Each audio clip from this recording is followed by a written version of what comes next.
Good Morning Business, le grand débrief. Il est 8h44, le grand débrief commence toujours hors micro, pendant la pub, tellement les sujets de débat sont nombreux. On a Stéphane Manigold, président du groupe Eclore, qui est avec nous, Benoît de Broissia, gérant chez Montségur Finance, et Jean-Marc Daniel, bien évidemment. On va commencer, Stéphanie, par... On va commencer par les métiers en tension. Le gouvernement est en train de mettre en place, en tout cas veut mettre en place, une régularisation des travailleurs sans papier sur des métiers en tension, notamment l'hôtellerie, la restauration. Stéphane Manigold, président du groupe Eclore. Qu'est-ce que vous en pensez? Est-ce que ça serait une bonne initiative? Vous attendez ça de vos voeux depuis longtemps?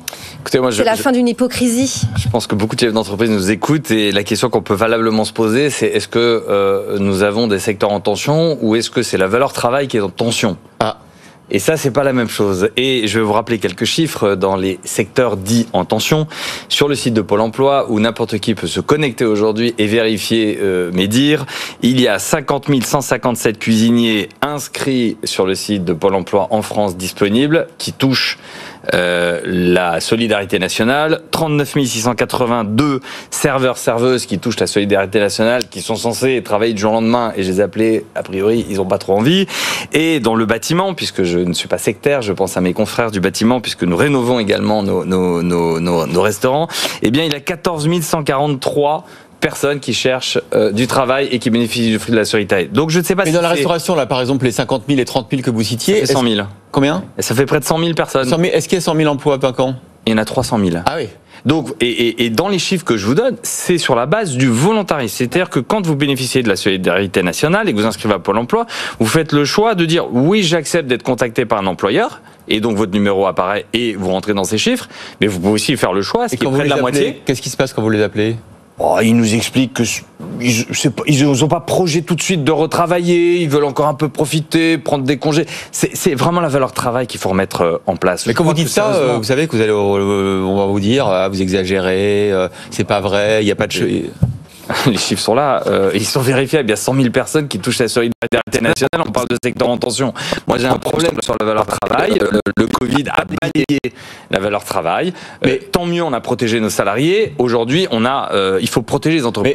Mais, parlez clairement, Stéphane. Ça veut dire que vous considérez que la solution, c'est pas forcément, en tout cas pas seulement, de régulariser la main-d'œuvre immigrée ou de créer des permis de séjour spéciaux pour les métiers en tension. C'est de refaire travailler ceux qui sont inscrits à Pôle emploi. Attention, je vais revenir sur vos premiers propos, la régularisation. Lorsque vous avez des travailleurs dans une entreprise qui sont en situation régulière, parce que vous le découvrez au bout d'un an et demi, puisque la personne vient vous voir et vous dit voilà, il faut que je change de nom, puisque la personne qui m'exploite, qui prélève de façon honteuse entre 20 et 30% du salaire pour redonner le reste aux travailleurs, c'est un vrai scandale. Vous le voyez encore aujourd'hui, il y a un business dans vos cuisines, absolument. Il y a des salariés qui viennent pour vous dire ils sont dans cette situation. Et au bout d'un an et demi, en fait, vous vivez un véritable drame, puisque la personne est intégrée. Bien sûr. Si ça fait un an et demi qu'elle est là, c'est qu'au fond, nous considérons que c'est une personne travailleuse, volontaire et qui est formée. Et qui est formé. Eh bien, alors soit vous prenez le dispositif VALS de 2012 qui permettait au bout de 24 mois consécutifs de fiche de paye de régulariser la personne, mais c'est toute une procédure. Mais l'obligation légale à date, c'est de licencier le collaborateur. Et ça, c'est pas acceptable. Donc, si cette réforme demain va permettre de régulariser celles et ceux qui ont la valeur travail cheville au corps, qui s'intègrent parfaitement dans la société et qui travaillent, moi j'y suis favorable. Il s'agit pas demain de faire un appel d'air, c'est pas la même chose. Jean-Marc ? Oui, par rapport à ce qu'on vient de dire, je pense qu'il y a d'abord le fait que, effectivement, en refusant l'immigration, il y a un discours assez hypocrite, on a créé des filières, un marché noir de l'immigration. Un marché noir. Et donc, à partir de ce moment-là, vous venez de le dire, 30% de commission. De commission. C'est la ponction réalisée par les trafiquants. C'est du trafic de main-d'œuvre. Et donc, je pense que la plupart des États devraient s'orienter vers ce que la liberté de circulation, qui doit être une liberté de circulation des hommes, comme elle est la liberté de circulation des marchandises, comme elle est la liberté de circulation des capitaux. Ensuite, concernant... Alors, ça suppose des conditions. Je veux dire, quand Michel Rocard disait « nous ne pouvons pas accueillir toute la misère du monde », il répondait à un problème. C'est-à-dire que les gens qui viennent, ils doivent venir sur des bases qui sont des bases librement consenties, mais reposant sur le respect d'un certain nombre de règles, et notamment le respect du droit de propriété. Il est anormal que des gens se retrouvent dans les rues de nos grandes villes en situation d'occuper le domaine public ou le domaine privé. Bon.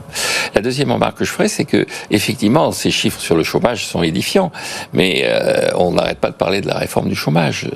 Je maintiens, la bonne réforme du chômage, ce n'est pas d'appauvrir les pauvres, mais c'est de faire en sorte que la durée d'indemnisation d'appauvrir les chômeurs, d'appauvrir les pauvres, c'est de faire en sorte que la durée d'indemnisation du chômage soit relativement bien calibrée.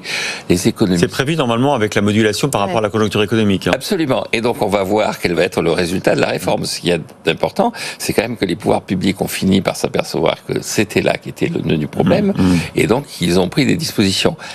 Avec effectivement un vote à l'Assemblée où c'est de nouveau ça va, ça vient, et de 49.3 en 49.3, mais j'espère qu'on va arriver à faire cette réforme qui est indispensable.